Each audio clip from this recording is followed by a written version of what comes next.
এখন বোঝো, তোমার পাটা তুমি কল্লায় কাটো কি লেজে কাটো, তোমার বিষয়। তোমরা বোঝো না, তোমরা এখন মালিক পক্ষের লোক, কাছারিতে থাও, লেফটিনে আগো, সবসময় আগার লগে ওটা বসা তোমার। ভাই উল্টা পাল্টা কথা কাউকে দলে নতুন আইছি, কায়দা কৌশল তো কিছু শিখা লাগবে, সেই জন্যই উস্তাদের কাছে কাছে থাকি।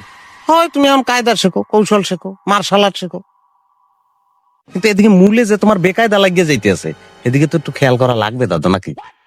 কি করবো নুরু ভাই, তুমি কও। ওস্তাদ আমার একটা মসলেমা দিছে, সেই দিন কয়টা পার নেওয়া পর্যন্ত আমি নতুন করে কিছু ভাবতে পারতেছি না। না বাবু, তুমি সাধু হও, সন্ন্যাসী হও, সময় পার করো।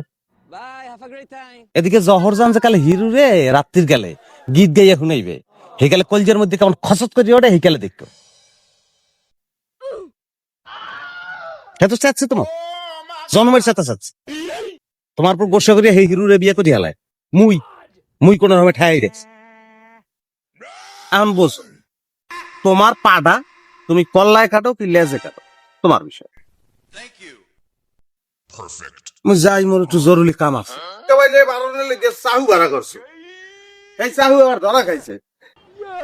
এখন এর লিগে তোর থানায় নেবে না পুলিশে নেবে, কি কি জানি কইতে। তো কিটা কইছে কথা কিটা কইছে? কিটা কইছে মানে, এবারটা হারা গ্রামে সুবান হয়ে গেছে, জাগর বেরিয়ে গেছে বেটা। কে তুই কয়দিন আগে বলে সুটকা বাইরে মারণ লেগে হুমকি দিছে, আরে ওস্তাদের চেয়েছে মেলা চাচ্ছে, বুঝবা না। দোস্ত তুই বিশ্বাস কর সব মিথ্যে কথা। আমি সুটকা ভাইয়ের সাথে সাথে করেছি আন্তরিক বিষয় নিয়ে, এই কথা ঠিক।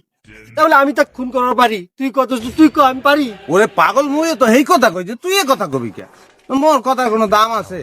তোরা বেটা মালিক পক্ষের লোক, মালিকের লোকে তোকে ভাব ভালোর বসার ধরন এই অন্যরকম, বুঝো না? সেই জায়গায় মুই নাক গলাই কেমন, তার ওস্তাদে মোরে কইলো যা হিরুরে ধরিয়ে লই, মুই আইছি তোর ধরে লই যাই। আচ্ছা দোস্ত, দোস্ত সত্যি কি আমার থানায় দিয়ে দিবে? আচ্ছা দারোগা পুলিশ কি আসছে? কোনো অসুবিধা নেই, তুই আল্লাহ নাম লই বহে স্যাপটাপ দিয়ে রড়া দে, ল গেলে দেখবি এনে দারোগা ধরলে যে ভাঙবে। তোর তোর তোর হন মুই আসি না, দূর বেটা।